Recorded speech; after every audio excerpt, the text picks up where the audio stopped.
I mentioned in my letter yesterday that it's one of those times of the years when we feel conspicuous, isn't it? All year long we're different from the people that we live around. We believe things differently. Our morals are different than they are, but it's not something that is out there in front of us all the time. But this year, everywhere you go, and anywhere I go, people make the point, and I know they do too, to give you these greetings of the season, and it's just different. It's the one time a year that you're different, and everyone knows by the way you respond, there's something there that he's just not saying, but they don't go there and they don't bother. But that's okay, as I say. We need to understand that we are separate, and it is a difficult time of year, but it's a difficult time of year for us because we're in a time that is so apart from what God stands for, and this is so much a part of the year where Satan's way and Satan's way of life and religion is so much up front. And that's what we feel every time we come into December and really the fall holidays. After our holy days, God's holy days are done, and we come into this season of year, it just is different because we're in a different time, and that's front and center. Now, we live in a time that kind of sets us apart from that. So we look around us, and the neighborhood we live in now, the people across the street have these huge blow-up things. It's like, wow. You see it at the night they're all lit up, and in the morning they're all gone. They lose all their air and whatever, and I think, can't they just stay that way? But they don't. Every night they're back in full bloom again. But we're front and center with that, and we know, and I know that we all know about the Christmas holidays and what they stand for and where they come from. But I wanted to revisit that a little bit today and ask, where did it all start? Where did it all start? And I think we all know where it started, but I want to go back to the Bible because there are some things that we learn about this time of year and what we really are up against at this time of year and what we're seeing. So if we go back in the Bible, we'll go back to Genesis because we can find the beginning of Christmas and New Year's and all these holidays that the world celebrates at this time back in Genesis. But let me just begin, by reminding you about Adam and Eve. And, they were there in the Garden of Eden walking with God. And when they were faced with a choice between God and going their other way, Satan's way, they chose God. And so God ushered them out of the Garden of Eden, and there they were. The rest of the world was populated by two people, Adam and Eve, that had rejected God. So it's no wonder that the world, over the next 1,500 years or whatever it was until the time of the Great Flood, became a very evil and a corrupt people, a violent people, a perverse people, so bad that God said, I'm sorry I even created man. They become so bad. But what could it have been? The people that they all came from rejected God. And the Bible never says Adam and Eve repented. They just rejected God and lived their own way. So God said, I'm going to wipe the slate clean. Every man, woman, and child is going to die. Every animal except those on the ark are going to die. And I'll repopulate the earth from two people or from a man who has chosen me. And all the face of the earth, just Noah was perfect or blameless in his generation, the Bible says. So God repopulated the earth after the flood with a man who had chosen God. Would it turn out any differently? Would the world be as perverse? Would the world be as violent? Would the world be as corrupt as it was before when the father of these people was with God? Well, we know what the answer is, but let's go back to Genesis. Let's go back to Genesis and look at some of the things and some of the people that lived after the flood and what happened. In Genesis 8, in verse 21,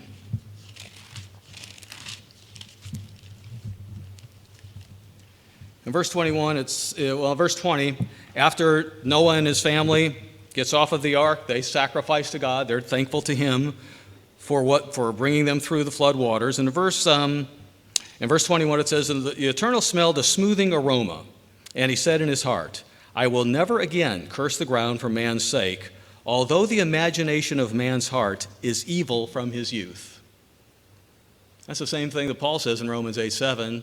The carnal mind is enmity against God. God knew what was in man's heart. He knew that even Noah and the family, that they were going, the way we were with the choice that was made and without God's Holy Spirit, we would be continually in conflict with God. We would continually be acting contrary to him. We would be constantly doing something different than him. I will never again curse the ground for man's sake, although the imagination of man's heart is evil from his youth, nor will I again destroy every little living thing as I have done. It's going to turn out the same way. The world is going to be corrupt. This is just what is in man's heart, and it wasn't God's plan at that time for everyone to be called, for everyone to receive God's Holy Spirit so that they had the power to overcome self, overcome Satan, and overcome their own desires and the world around us. So God knew what was going to happen, but there was Noah. There was Noah and his wife and their 3 sons and their wives, and a new world was beginning.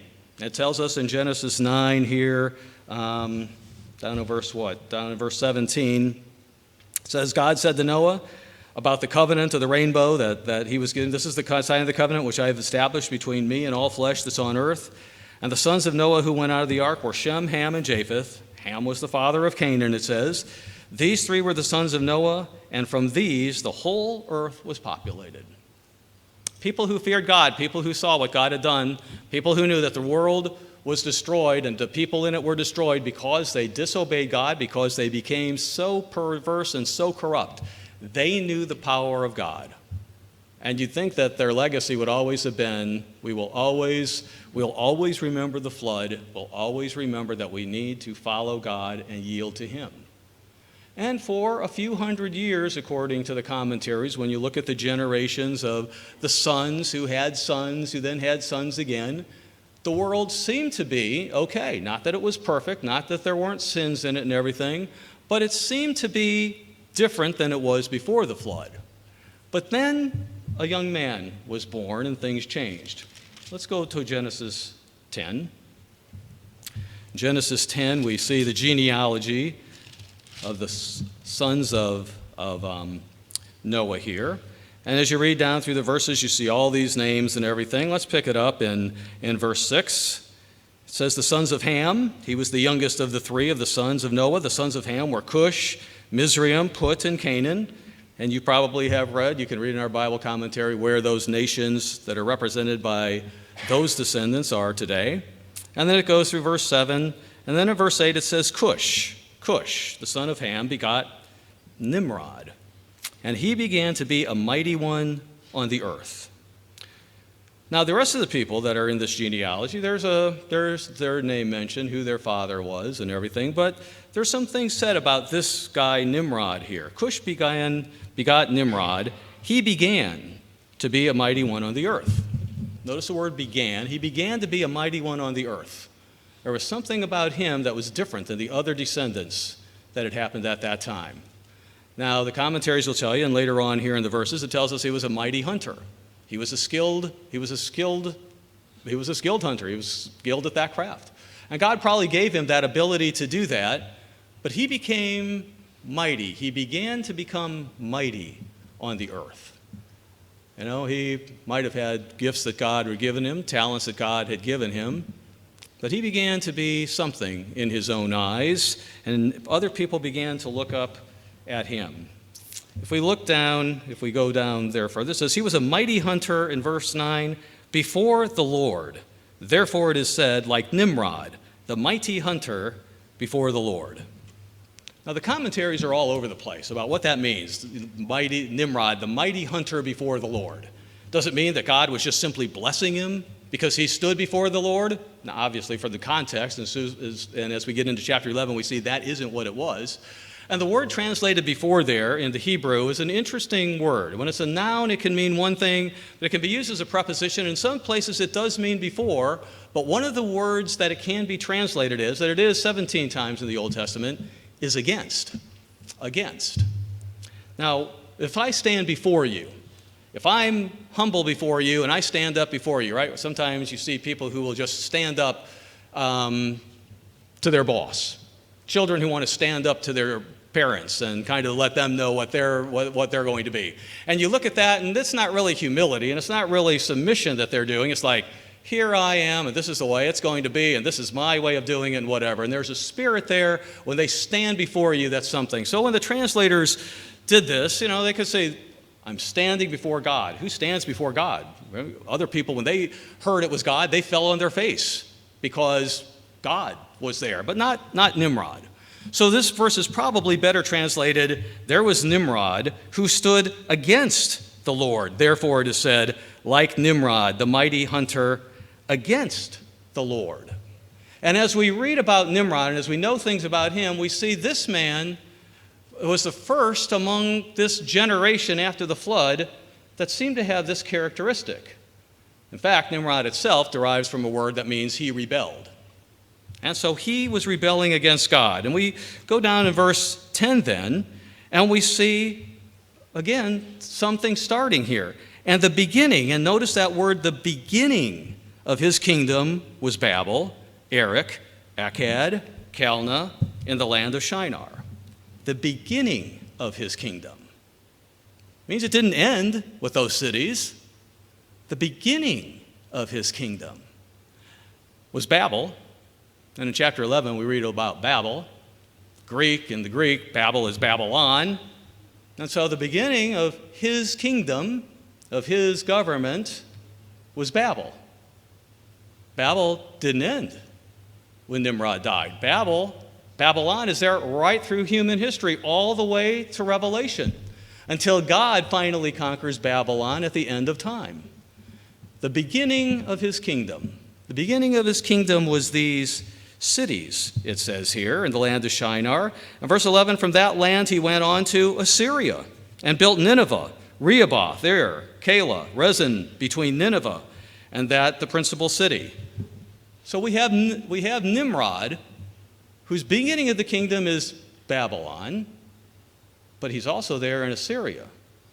His spirit, what he started, was part of those societies, part of those kingdoms. And both those kingdoms still exist today.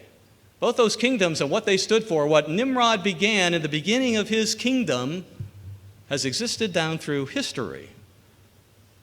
The first one, apparently, who was going to rebel against God after the flood and set up something that was different than what the rest of the world was doing at that time. Now, the commentaries will note that when it says kingdom here, Nimrod was beginning a government that was different than the government that was extant on the earth at that time. Apparently, up until that time, people were pleased to just dwell with God or dwell with each other, however they did it. But here's Nimrod, who began to become a mighty one on the earth and saw himself as something special. He became the first king of the earth. He had a kingdom. He was going to be it. He was the guy who was the head. He was the guy who people looked to. He was the guy who was going to lord it over everyone else, different than the rest of them. And the people, because he had these talents, because he provided for them, because he was a skilled hunter, they were ready to listen to him. And so we have a change on the earth that came from this spirit of this man who was on the earth.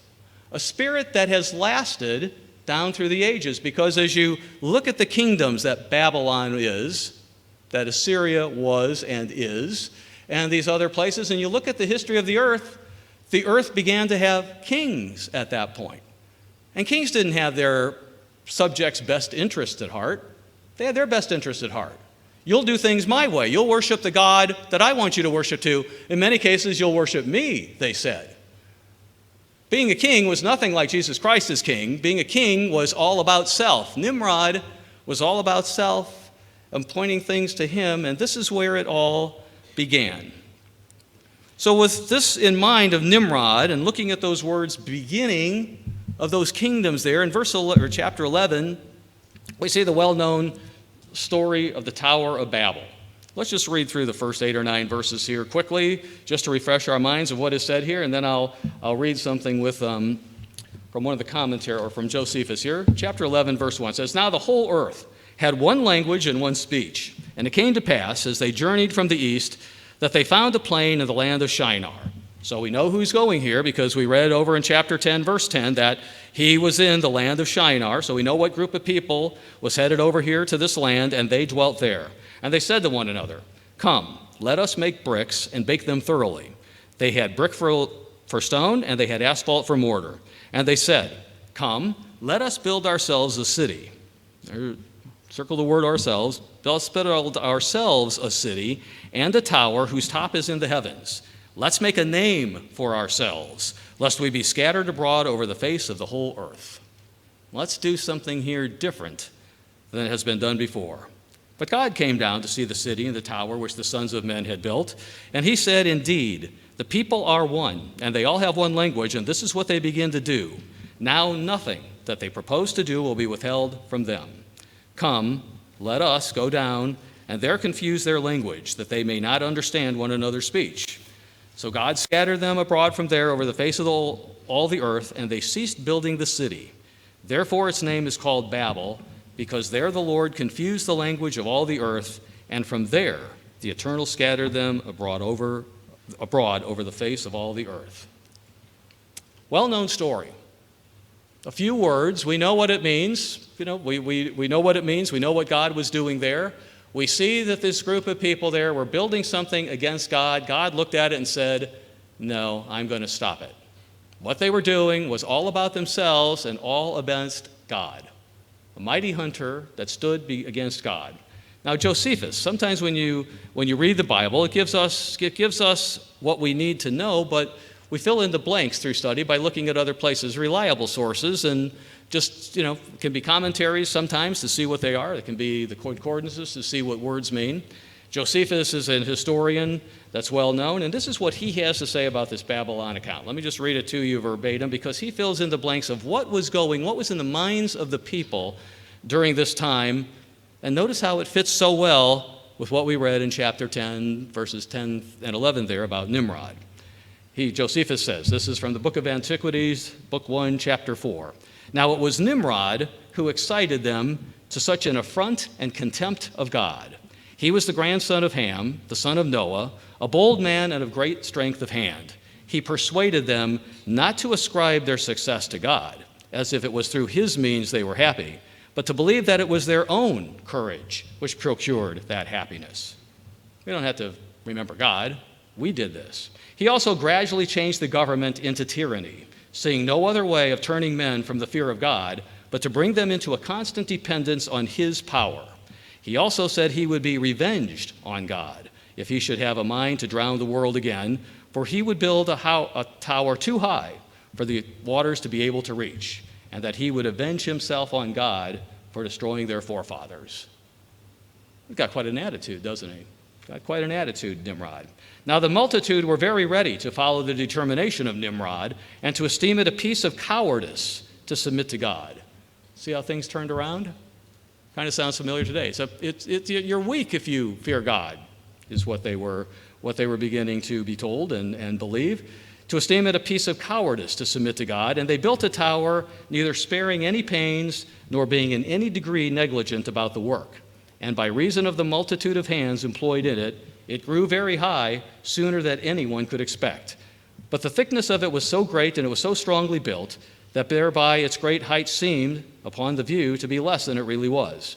It was built of burnt brick, cemented together with mortar, made of bitumen, that it might not be liable to admit water. When God saw that they acted so madly, he did not resolve to destroy them utterly, since they were not grown wiser by the destruction of the former sinners.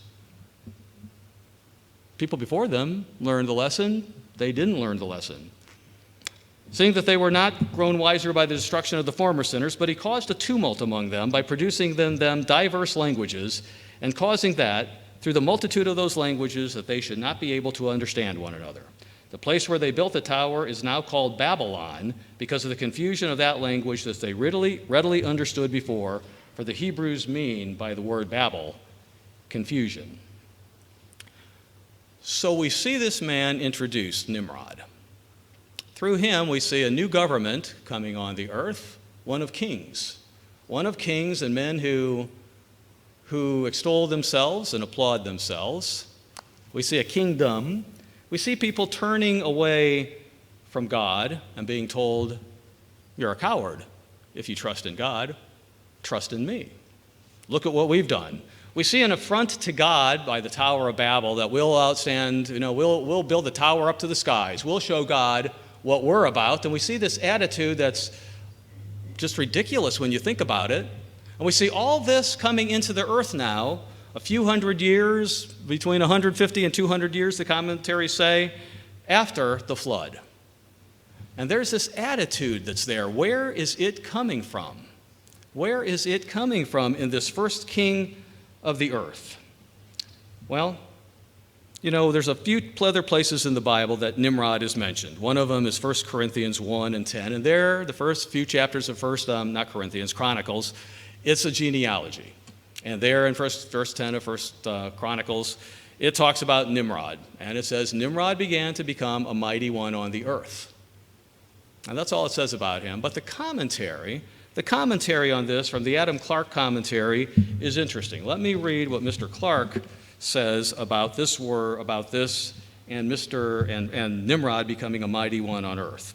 It says, Nimrod began to be a mighty man in sin, a murderer of innocent men, and a rebel before the Lord.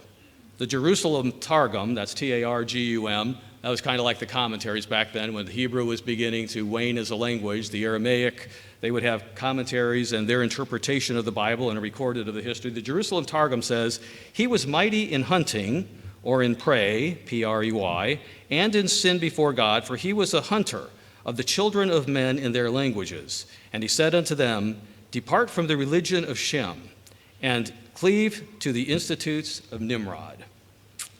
The Targum, or we could say that the commentary that day of Jonathan ben Uziel says, from the foundation of the world, none was ever found like Nimrod, powerful in hunting and in rebellions against the Lord. The Syriac calls him a warlike giant. The word T-S-A-Y-I-D, the Hebrew word, which we render hunter, signifies prey, and is applied in the scriptures to the hunting of men by persecution, oppression, and tyranny. Hence it is likely that Nimrod, having acquired power, used it in tyranny and oppression, and by rapine and violence founded that domination which was the first distinguished by the name of a kingdom on the face of the earth. Not a man you'd want to live under, right? Wouldn't want Nimrod to be your king. Wouldn't want him to be the one that you were looking to and that you had to pay attention to. Where did that attitude come from? Well, I think we can see back in Isaiah 14. Let's go back and look at the attitude of where that spirit comes from, because it's very familiar to the one of Satan that we read about in Isaiah 14. Let's begin. We always begin in verse 12. Let's begin this time in verse 4 of Isaiah 14 and read through it. It says in verse 4, take up this proverb against the king of Babylon and say, how the oppressor has ceased. The golden city ceased. The Lord has broken the staff of the wicked, the scepter of the rulers. He who struck the people in wrath with a continual stroke, he who ruled the nations in anger, is persecuted, and no one hinders.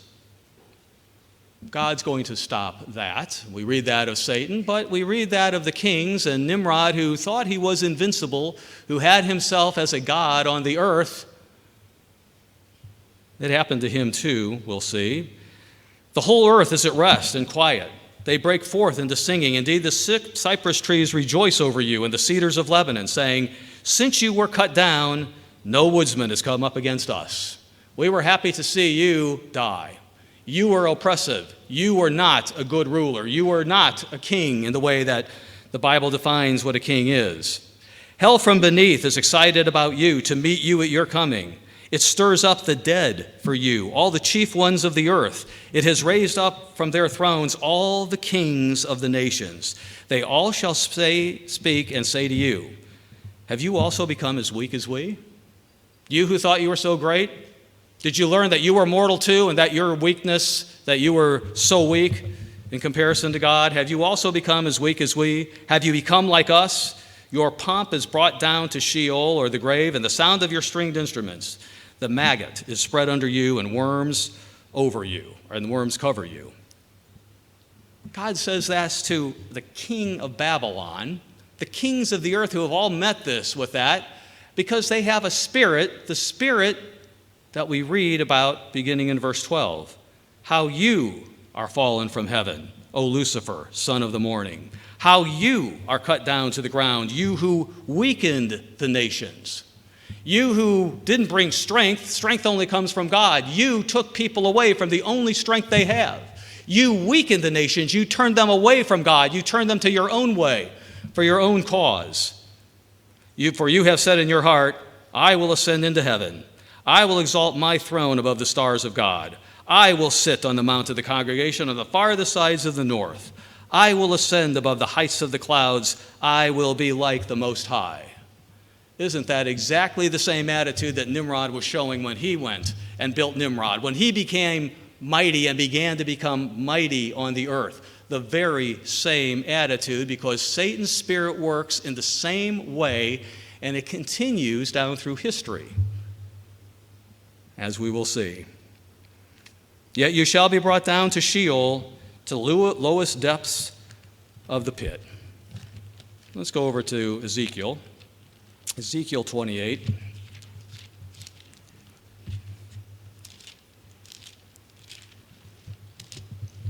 Ezekiel 28, we have the familiar verses, about Satan as well. And again, God prefaces them with the king of Tyre, the prince of Tyre, a king. And he talks about king and all the attitudes the kings have. And he shows the kings of the earth have this attitude that Satan has. It's the spirit that's in them. And from the time of Nimrod up until the time really recently when we've had democracies in the earth and the kingdoms of the past that so many people lived under, have had to endure under, disappear. This has been the attitude that's there. Let's look at Ezekiel 28, verse 1. The word of the Lord came to me, saying, Son of man, say to the prince of Tyre, Thus says the Lord God, because your heart is lifted up, and you say, I'm a god. I sit in the seat of gods, in the midst of the seas. He could be saying this to any king, saying it to Nimrod. Yet you are a man and not a god, though you set your heart as the heart of God. Verse 6, Therefore thus says the Lord God, because you've set your heart as the heart of a god, behold, therefore I will bring strangers against you, the most terrible of the nations. They will draw their swords against the beauty of your wisdom and defile your splendor. They will throw you into the pit, and you shall die the death of the slain in the midst of the seas. Will you still say before him who slaves you, I'm a god? But you shall be a man, and not a god, in the hand of him who slaves you. You shall die the death of the uncircumcised by the hand of aliens, for I have spoken, says the Lord God. He talks about this prince and the spirit that's in him, and then he shows where that spirit comes from. Verse 11, Moreover, the word of the Eternal came to me, saying, Son of man, take up a lamentation for the king of Tyre, and say to him, Thus says the Lord God, You were the seal of perfection, full of wisdom and perfect in beauty. You were in Eden. That wasn't the prince of Tyre. That wasn't the prince of Tyre. You were in Eden, the garden of God. Every precious stone was your covering, the sardius, topaz, diamond, beryl, onyx, jasper, sapphire, turquoise, emerald with gold. The workmanship of your timbrels and pipes was prepared for you on the day you were created. You were the anointed cherub who covers. I established you. You were on the holy mountain of God. You walked back and forth in the midst of fiery stones. You were perfect in your ways from the day you were created till iniquity was found in you. And you became a different angel. You had a different spirit. From that day on, you rebelled against me. From that day on, you set yourself as an adversary to me. And from that day on, you were in competition with me, God says to Satan, and it never stopped. And in the spirit of man, that same spirit of, from that day on, we'll be in competition with you, God. From that day on, we'll set ourselves against you, God. From that day on, we'll do our things and we'll try to overcome you, God, and do it our own way. Never realize, should realize, but never realizing ye never are. You can never overcome God. He overcomes everything. It seems like such a simple thing. I have to smile when I say it. And yet, Satan and the world around us still keep thinking, I can survive and I can do just fine without God.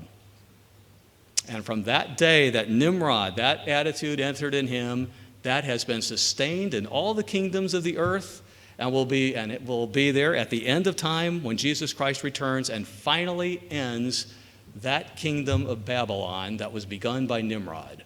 that is marked by the very same attitudes, by the very same dispositions, by the very same words, by the very same rebellion that Nimrod began with. It's all there. It began with him after the flood. Well, Nimrod was a man, we know that. And Nimrod died. The Bible doesn't tell us how Nimrod died, but we know he did. And he apparently died a young man. He didn't have any children that the Bible records, and none that you can find in any of the literature, legends, or lore of Nimrod, because he was a significant man on the earth, and legends did grow about him. And Babylon was a kingdom that he started that existed. You remember from Daniel 2, the kingdoms of the earth. What was the very first world-ruling kingdom? Babylon.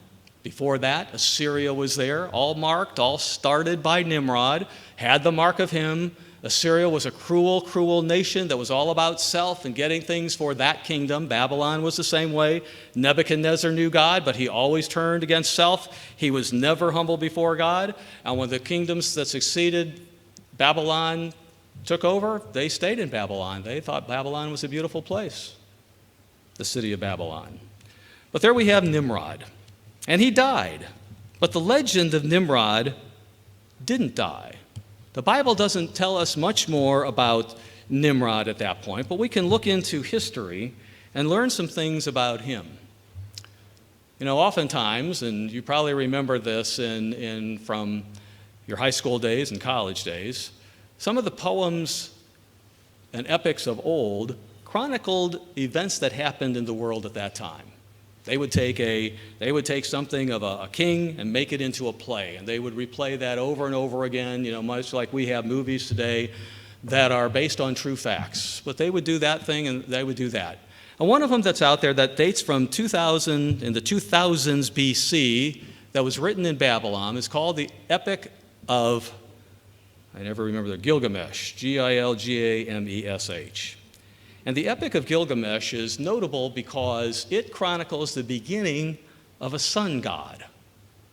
So the world up until the time of Noah, and past Noah, but in Nimrod, you do have Nimrod becoming a king and introducing a new form of government that's against God and all about self on the earth.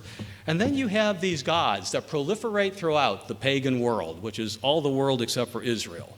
And sun gods are there, and this Epic of Gilgamesh kind of chronicles how it happened. And Nimrod, the people who interpret it say, and legend says, Nimrod is key in this poem. It dates back to Babylon, that's where it has been, and it talks about Gilgamesh who died, an early death. And he was a king, and he had a wife, and he didn't have any children. And it was the people mourned. The people mourned when he died because they were reliant on him. How could Nimrod die? He's our king. He provides for us. And there's this thing that happens, and I'm just going to read it here from because I don't want to just paraphrase. Now, let me underscore, this is a legend, okay? I can't prove this from Encyclopedia Britannica, but sometimes you just kind of put some of the things into perspective, and it fills in the blanks on where we got from here to there. How did we get from God to sun gods and all these other gods and queens and everything else like that of heaven? And here it says, this queen, she claimed that Gilgamesh, Nimrod, was a god and was still alive, according to legend.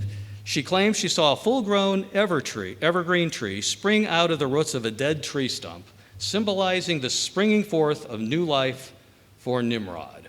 Each winter, he would revisit at the time of the winter solstice. Interesting, isn't it? So here we have Nimrod, who kind of saw himself as a god on earth, but he's cut down, we don't know how. There's all sorts of speculation out there of who might have killed Nimrod, but no one knows for sure.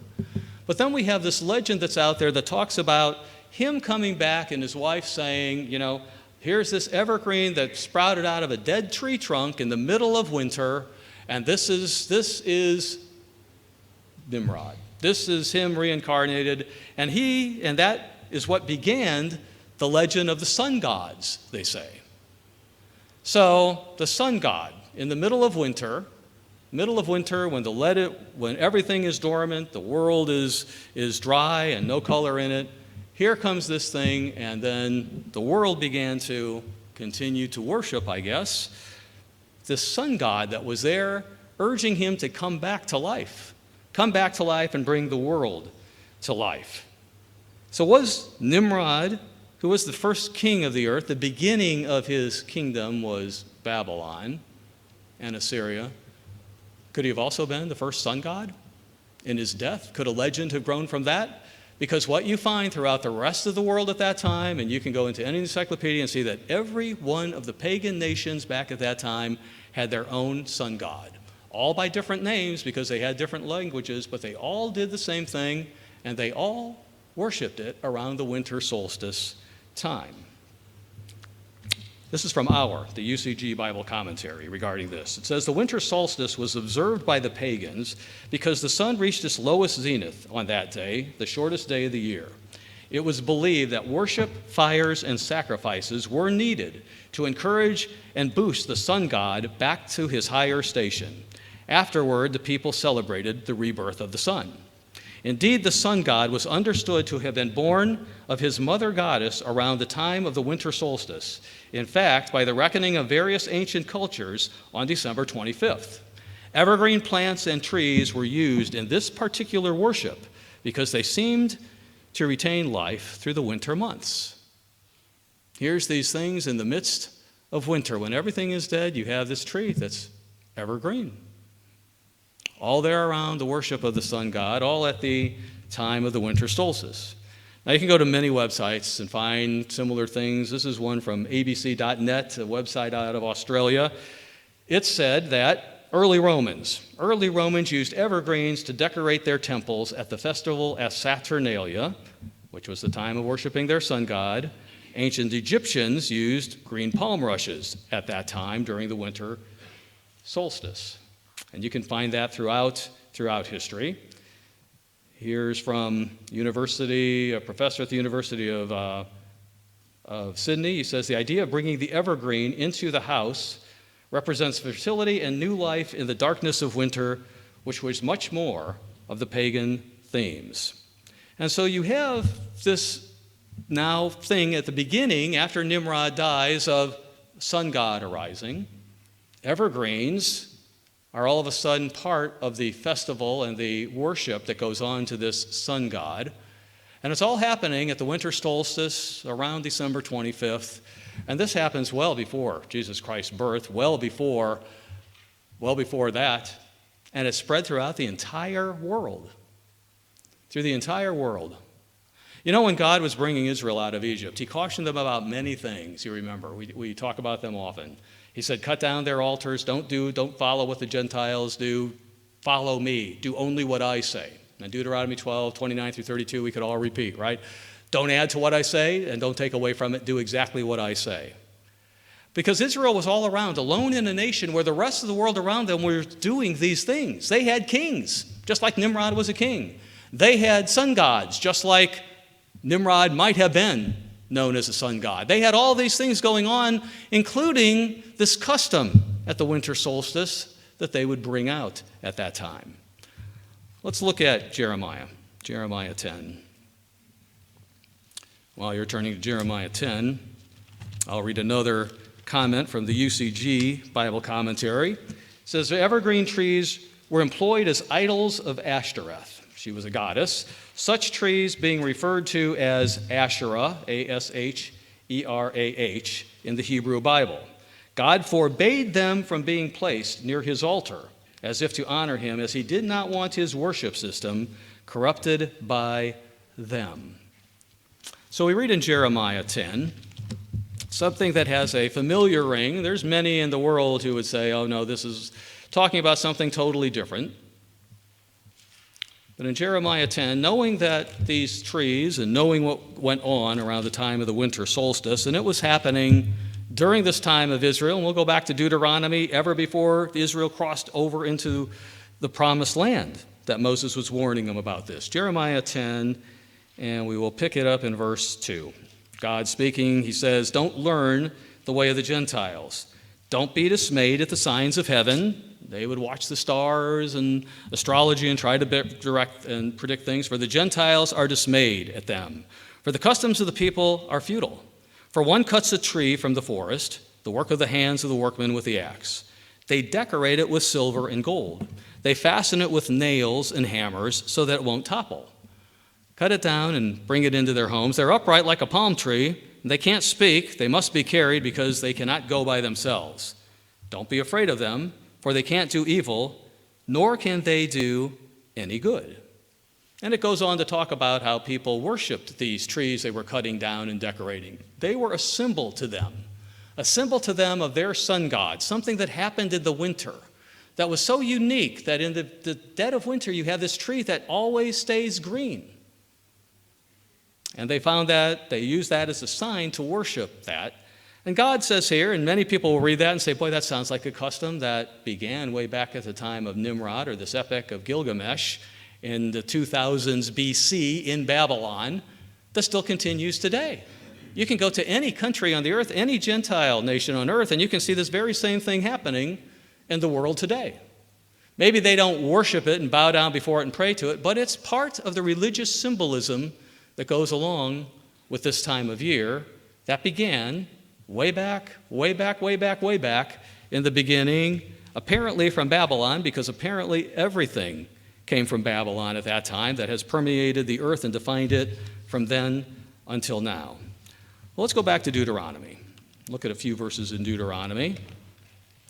Israel has not crossed over into the promised land. Moses is about to die.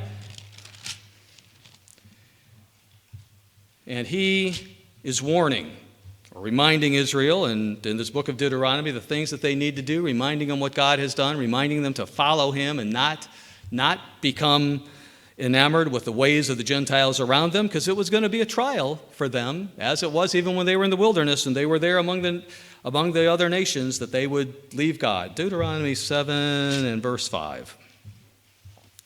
Deuteronomy 7, verse 5. Moses, and he says this several times, and he's talking about when you go over to possess the land. He goes, but thus shall you deal with them.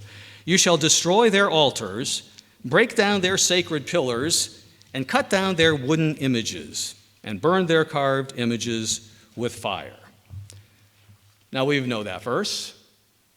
But what's interesting about it in context is, in reading from the commentary I did, where Asherah, A-S-H-E-R-A-H, means these trees that symbolize and accompany their worship, it shows up.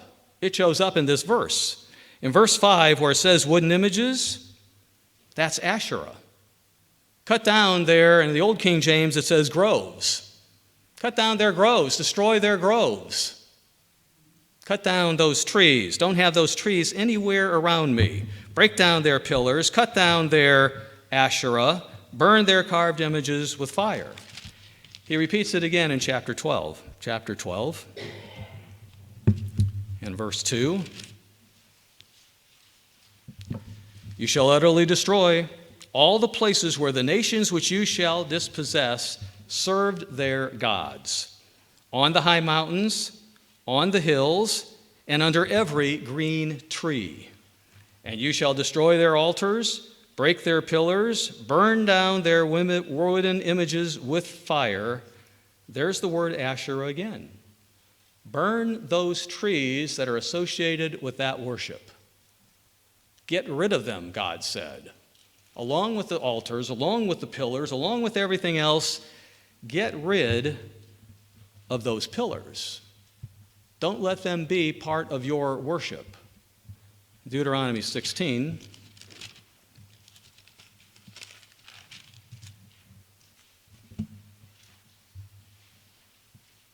Deuteronomy 16, verse 21. You shall not plant for yourself any tree as an Asherah. You shall not plant for yourself any tree as an Asherah near the altar which you build for yourself to the Lord your God. Don't bring into my sanctuary these trees that the pagans use, that they worship along with their God. That's part of the symbolism of their way of life. Don't bring them in close to me. Don't think it's okay. Don't think it's a cute little thing to do. It's a nice little decoration. Understand that in God's eyes, those are an affront to God. That he looks at them, and that's the alternate religion. That's the alternative religion. That's the one of Satan. That's some of his symbolism. Extant throughout the world then, extant throughout the world today. It's still there. Whether Christ is part of the reason for the season or not, and so much time in the world today, he doesn't even figure into the equation anymore. It's just about the tree and everything that goes on and the presents that go along with it. You know, I titled this sermon, The Real Reason for the Season. Because the real reason for the season is not the saying that you hear some people say. The real reason for the season is so far against God, it's diametrically opposite. And the season and all of its trappings are an affront to God. They symbolize rebellion. They symbolize the way of the world. They symbolize everything that is against God. And down through history, it has gone from one thing to another, and it has spelled through history as part of a religious way of system that changes names, but still has the same trappings, that go on before it. Israel fell prey to it. Israel planted some of those groves. Israel liked that. They thought it was kind of cool to have these trees as part of their worship service, and in direct contrast and disobedience to God, they planted and they used those trees. Let me read here again from our Bible commentary. It says, in direct disobedience to God, the Jews under King Manasseh actually set up an Asherah in honor of Baal. Baal is the sun god, right? Baal is the sun god that they also often fell prey to. The Jews under King Manasseh actually set up an Asherah in honor of Baal, the son and husband of Ashtoreth, because, well, we'll talk about that in a minute. Indeed, such was used in surrounding cultures to honor the sun god Baal and his mother on the birthday of the sun, known now as December 25. You see this thread running through history. You see through the Bible the way of God and the redemption of Jesus Christ and the return of Jesus Christ and the establishment of his kingdom. But you see through history the thread of Satan. Through the symbols, through the governments, through everything that Satan has set up, it all had its beginning after the flood, through Nimrod. He was the beginning of Babel. He was the beginning of Assyria. We could turn to 2 Kings 17, but Mr. Permar recently gave a sermon on paganism and the mixture of religion. In 2 Kings 17, it talks about how when Assyria conquered Israel, they didn't know what to do. They thought the God of the land isn't listening to them, and what they actually did was mix religion. We'll learn the ways of God for what we can get out of it, the God of Abraham, Isaac, and Jacob, the God of Israel, but we're going to continue worshiping our own gods too. We'll have a mixture of religion. And so the Babylonian system, not only a government of kings and despots and tyrants and lording it over and kings wanting to be worshipped, but also a system of religion that is so good at combining things and mixing things. And that's continued down through history as well. So we see a government that came out of Nimrod. We see a type of a king that's different than the king Jesus Christ will be, and the king that the Bible says you and I, if we continue to live his way and be led by his Spirit, different than the kings we will be. In fact, the total opposite of what kings under God's definition is. We see a sun god coming up where people begin to worship the sun, and they have these little trees that they have all the trappings of these things that kind of mean something to them. We have those things. And if we look at here in what I just read out of the Bible commentary, we see that Baal the noted sun god of the Bible, who Israel often fell prey to, was married to a goddess named Ashtoreth. We know Ashtoreth. She's also known as Ishtar. She is, again, in every single pagan religion and nation that's out there. All of them have someone that's associated with her, just by different names. And we see this concept of a queen that begins to appear on the earth. And the queen and the mother begins to be adored as it is there. And God has some things to say about that as well. Let's go back to Judges 2, because one of the things he warns Israel about is, the sun god that the nations around them are worshiping, the symbols that they use to worship that sun god. And he also tells them, be aware of these queens and the queen of heaven that the nations around, because they all have these mother gods, these goddesses that they're worshiping, that isn't any part of the Bible at all. And it might have begun with Nimrod's wife, who saw herself in that. Many people call her Semiramis in other languages. She has other names. Where am I going here? Judges. Judges 2.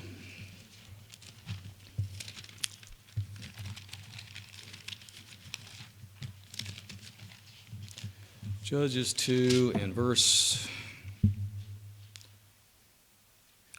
13. You see the people quickly after they come into the land, they forsook the Lord, turned away from him. And what did they begin doing? They began serving the sun god and the queens and the goddesses. They began worshiping Baal and his wife. Some of the legends say it was not only his wife, but his mother. Because all these gods had beginnings and they were faulty gods. But they began serving the Baal and the Ashtoreths, the queens of heaven. Looking at my scriptures here. Let's go to Jeremiah 7.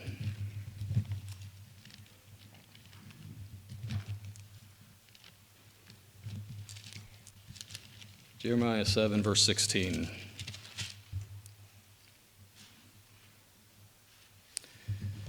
God speaking of the people of Judah at that time who were rebelling against him, and Jeremiah, lived his life trying to turn Judah back to God. In verse 16, God says, therefore, don't pray for this people. Don't lift up a cry or prayer for them. Don't make intercession to me, for I will not hear you. Don't you see what they do in the cities of Judah and in the streets of Jerusalem? The children gather wood. The fathers kindle the fire. The women knead dough to make cakes for the queen of heaven. Look what they're doing.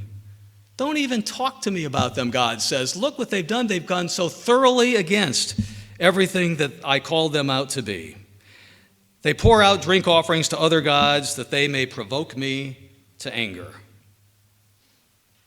God does get angry when he sees his people forsaking him and turning to another god, and even the symbols that people might use for that. He says the same thing back in Jeremiah 44, as God talks about these goddesses that are out there and these saints that are created.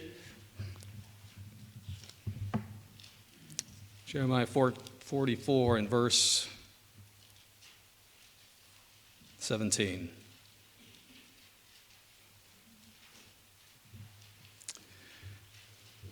Here people are responding to Jeremiah. You can see in verse 16, they say, as for the word that you've spoken to us in the name of the Eternal, we will not listen to you, but we will certainly do whatever has gone out of our own mouth, to burn incense to the Queen of Heaven, to pour out drink offerings to her as we have done. We and our fathers, our kings, our princes, in the cities of Judah and in the streets of Jerusalem. For then, they say, we had plenty of food, we were well off, and saw no trouble. We're going to continue worshiping these other gods. We're not listening to you, Jeremiah. We're not turning back to God. We will continue worshiping false gods and false goddesses.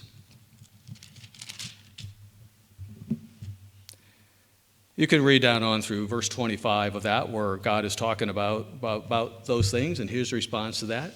But we see introduced goddesses. Again, from the Epic of Gilgamesh, the first goddess may have been Nimrod's wife.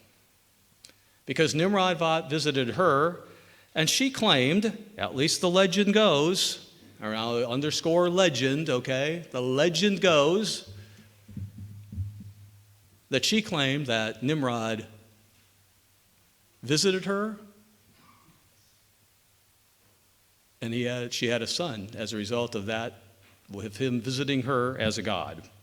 Now, some of the history out there and commentaries will say she was not a woman of wonderful repute. She was a woman of wonderful repute. And as you look at the goddesses of the world, most of them aren't like moral figures, are they? Most of them, all the festivals around them are about sexual abandon. But she claimed that she was divinely impregnated by Nimrod, and here's a son that she had.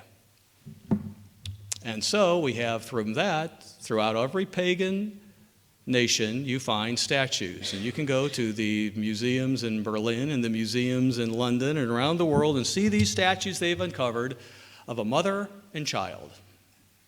Of a mother and child. And that has gone through society in every nation. Now let me read a little book here called Babylon Mystery Religion, written by a Ralph Woodrow. And some of this, well, all the book is very interesting. Some of it you cannot verify all through independent sources. But let me read a couple of things that you can independently verify through Encyclopedia Britannica and other places. This is on page 13. It says, one of the most outstanding examples of how Babylonian paganism has continued to our day may be seen in the way that the Romish Church invented Mary worship to replace the ancient worship of the mother goddess. The story of the mother and child was widely known in ancient Babylon and developed into an established worship. Numerous monuments of Babylon show the goddess mother Semiramis with her child Tammuz in her arms. When the people of Babylon were scattered to the various parts of the earth, they carried the worship of the divine mother and her child with them. This explains why many nations worship the mother and child in one form or another centuries before the true Savior, Jesus Christ, was born into this world. In the various countries where this worship spread, the mother and child were called by different names, for, we recall, language was confused at Babel. And then he goes on and explains with all the different ones from China and all around the world what the mother and child figures in all these pagan nations and religions were. It was well known and established through there, claiming to have begun in Babylon at that point, according to legend. Let me go over to page 15. You know where I'm going with that, because during this time of season, at least in years past, you would see statues, and you can go over to Rome and see statues of mother and child and how that is deified. I'll drop down to page 15. It says, this false worship, having spread from Babylon to the various nations in different names and forms, finally became established at Rome and throughout the Roman Empire. Says a noted writer concerning this period, the worship of the Great Mother was very popular under the Roman Empire. Inscriptions prove that the two, the mother and child, received divine honors, not only in Italy and especially at Rome, but also in the provinces, particularly in Africa, Spain, Portugal, France, Germany, and Bulgaria. It was during this period, when the worship of the Divine Mother was very prominent, that the Savior Jesus Christ founded the true New Testament church. What a glorious church it was in those early days. By the 3rd and 4th centuries, however, what was known as the church had in many ways departed from the original faith, falling into the apostasy about which the apostles had warned. When this falling away came, much paganism was mixed with Christianity. Unconverted pagans were taken into the professing church and in numerous instances were allowed to continue many of their pagan rites and customs, usually with a few reservations or changes to make their beliefs appear more similar to Christian doctrine. One of the best examples of such a carryover from paganism may be seen in the way the professing church allowed the worship of the Great Mother to continue, only in a slightly different form and with a new name. You see, many pagans had been drawn to Christianity, but so strong was their admiration for the Mother Goddess that they didn't want to forsake her. Compromising church leaders saw that if they could find some similarity in Christianity with the worship of the Mother Goddess, they could greatly increase their numbers. But who could replace the great mother of paganism? Of course, Mary, the mother of Jesus, was the most logical person for them to choose. Why then couldn't they allow the people to continue their prayers and devotion to a mother goddess, only call her by the name of Mary instead of the former names by which she was known? Apparently, this was the reasoning employed, for this is exactly what happened. Little by little, the worship that had been associated with the pagan mother was transferred to Mary. And we know the story. Little by little, the pagan religion was assimilated into Christianity. But it didn't happen on day one. The early church had no part of Mary, as he quotes here. He says, Mary worship was no part of the original Christian faith. It is evident that Mary, the mother of Jesus, was a fine, dedicated, and godly woman, especially chosen to bear the body of our Savior, yet none of the apostles or Jesus himself ever hinted at the idea of Mary worship. As the Encyclopedia Britannica states, during the first centuries of the church, no emphasis was placed upon Mary whatsoever. This point is admitted by the Catholic Encyclopedia also. Devotion to our Blessed Lady, in its ultimate analysis, must be regarded as a practical application of the doctrine of the communion of saints. A group of men getting together, not an application from the Bible, but an application of the communion of saints. Seeing that this doctrine is not contained in the earlier forms of the Apostles' Creed, there is perhaps no ground for surprise if we do not meet with any clear traces of the Blessed Virgin in the first Christian centuries, the worship of Mary being a later development. In fact, it wasn't until 431 that she became a saint, and the church said, worship her and see her as an intercessor. So we see, down through the ages, again, what happened that began with Nimrod, so many things. A kingdom, a king defined in a way that he was a tyrant, it was all about him, and the people looked to him, and he provided everything, saw himself as a god. We see a system of worship that began at that time, that came down from Babylon, that continues to this day because we see the trappings, and if we don't see the trappings, then we're blind or we simply don't want to see it. We see it all around us. We can't escape it. And so we live in a time right now where we see it, and we're face to face with it, and it does have this effect on us when we see it, the same effect it has on God. This is the opposite. These are people who are rebelling against me. These are people who are in competition with me. These are people who are worshiping another God because they don't want what I have to offer them. Let me read here from something called the Abbot Cournant Dictionary of Religious Knowledge. Then I'll bring this home. Again, he shows how things are assimilated into our culture. How Israel, even in ancient Israel, allowed it to assimilate, but it's all in the world around us. He says Christmas, or this book says, Christmas seems to have first appeared in the Roman Church after the middle of the 4th century. At a somewhat later period, it spread into Eastern Asia. It was not received with equal readiness by all the churches. Some denounced it as an innovation. It wasn't until the 6th century that anything like unanimity prevailed as to the day to be observed.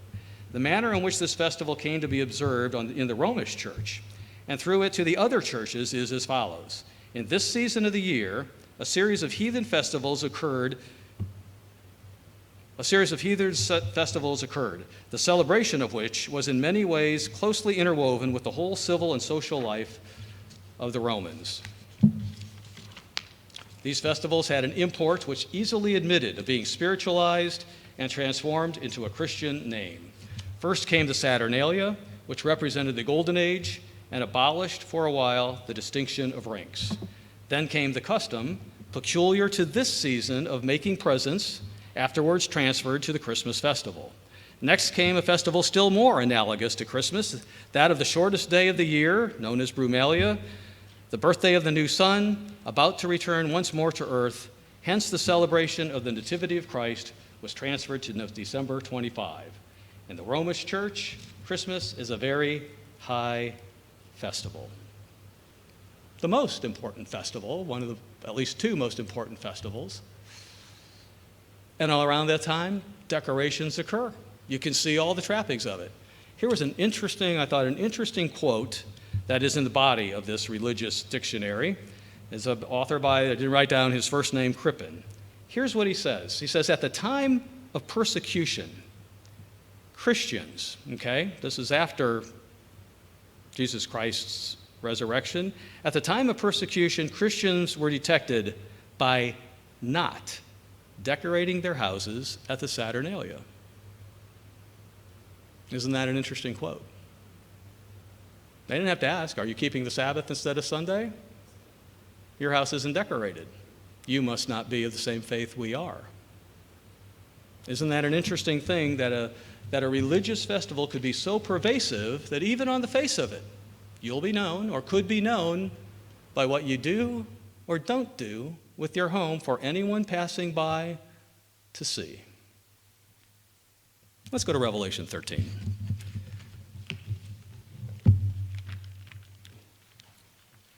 Revelation 13. We saw the beginning of Babylon, a governmental system and a religious system that began back with this man Nimrod. And here at the end of the Bible, what he began is still extant on the earth at a time that's yet ahead of us, where the world moves from whatever our governments are today back to a state that more closely defines what Satan's way of government is. Chapter 13, verse 1. I stood on the sand of the sea, and I saw a beast rising up out of the sea, having 7 heads and 10 horns, and on his horns 10 crowns, and on his heads a blasphemous name. He's against God. Now the beast which I saw was like a leopard, his feet were like the feet of a bear, his mouth like the mouth of a lion. And who gave him his power? The dragon. Satan, as he's defined in Revelation 12, the dragon gave him his power, his throne, and great authority. He gave him his power and authority, and he sounds like Satan. He sounds like Isaiah 14. He sounds like Ezekiel 28. Verse 4, so they worshiped the dragon, who gave authority to the beast, and they worshiped the beast, saying, who's like him? Who's able to make war with him? Look at everything he brings us. We have to be reliant on him. Who needs God? We'll take this God. We'll take this man. And he was given a mouth speaking great things and blasphemies. And he was given authority to continue for 42 months. And he opened his mouth in blasphemy against God, just like Nimrod stood there, against God. He opened his mouth in blasphemy against God to blaspheme his name, his tabernacle, and those who dwell in heaven. It was granted to him to make war with the saints and to overcome them, and authority was given over every tribe, tongue, and nation. The whole world yielded to him, except the people of God. Except the people of God, who knew who God was and who knew what was going on, even though the whole world had fallen prey to who can make war with this king. He provides everything. And he has a religious element as well. The government, he convinced people were there, and he just goes out to make war with God's people. Just like the kingdoms of Babylon and the kingdom of Assyria that had its beginning in Nimrod, made war against the people of God. Assyria conquered Israel. Babylon conquered Judah. And this king is against God and his people as well. Go over to let's drop down. We've got a few minutes here in Revelation 13. 11. I saw another beast coming up out of the earth, and he had two horns like a lamb, and he spoke like a dragon. Oh man, he sounds just like Isaiah 14. He sounds just like Ezekiel 28. He exercises all the authority of the first beast in his presence, this government, and causes the earth and all those who dwell in it to worship the first beast, whose deadly wound was healed. He's the religious end. He's going to be the one who says, this is the way you will worship. This is the religion you must adhere to. And everyone who doesn't, verse 14, he deceives those who dwell on the earth by those signs which he was granted to do in the sight of the beast, telling those who dwell on the earth to make an image to the beast who was wounded by the sword and lived. He gave breath to the image of the beast. In verse 16, he causes all, both small and great, rich and poor, free and slave, to receive a mark on their right hand or on their foreheads, that no one may buy or sell, except the one who has the mark or the name of the beast, or the number of his name. He'll know. He'll know who's of the system and who's not. Here's wisdom. Let him who has understanding calculate the number of the beast. It's the number of a man, number 666. The people of God will not receive the mark of that beast. The rest of the world will. They'll fall prey to it because they don't have the Spirit of God that you and I do. They can't see through it. They don't see the time that we live in and the where these powers get their authority. Revelation 17.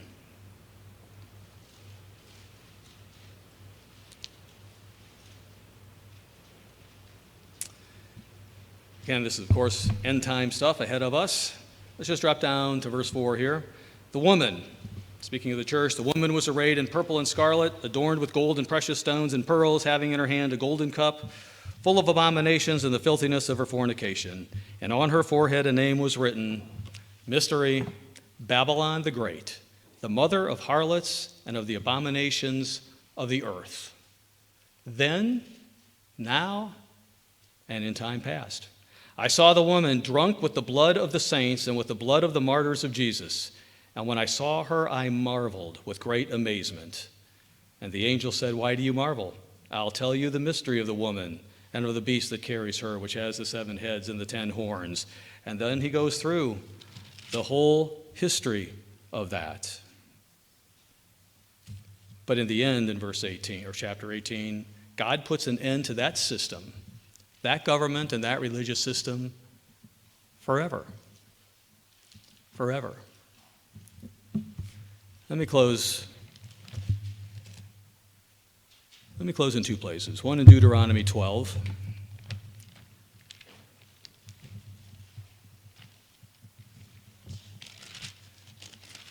Learning everything we've learned about Nimrod, seeing how it's permeated the earth from then until now, seeing the symbols and seeing the 2 ways of life that are there between the way you and I know, God's way, and the way of the world, it should become pretty clear what we're doing. It's pretty clear why God would hate this time of year. He would hate what he sees going on around us. And I think it explains to us why when we see those things in our neighborhood and we feel separate, we feel apart, because it has nothing of God. It has all, and it's a time of year when it's front and center and the whole world around us is worshiping different than us. Deuteronomy 12, verse 29. When the Lord your God cuts off from before you the nations which you go to dispossess, and you displace them and dwell in their land, take heed to yourself that you are not ensnared to follow them. Now 2 Corinthians 6 says, don't even touch them. Don't want to be any part of it. Take heed to yourself that you are not ensnared to follow them after they are destroyed from before you, that you do not inquire after their gods, saying, how did these nations serve their gods or worship their gods? I will do likewise. You shall not worship the Lord your God in that way. For every abomination to the Lord which he hates, they have done to their gods. They have even burnt their sons and daughters in the fire to their gods. Whatever I command you, be careful to observe it. You shall not add to it, nor take away from it. Do it the way God said. Don't compromise. Don't think that's okay. Oh, that seems harmless. Understand what God sees when he sees the season that we're in. And I guarantee you God isn't saying the reason for the season is what the world says. The reason for the season, because man is against God, because man rebels against God, because man has a carnal nature and has been in constant competition with God and has not yielded to him and wants his own way at all costs and doesn't give up. James 1 and verse 27.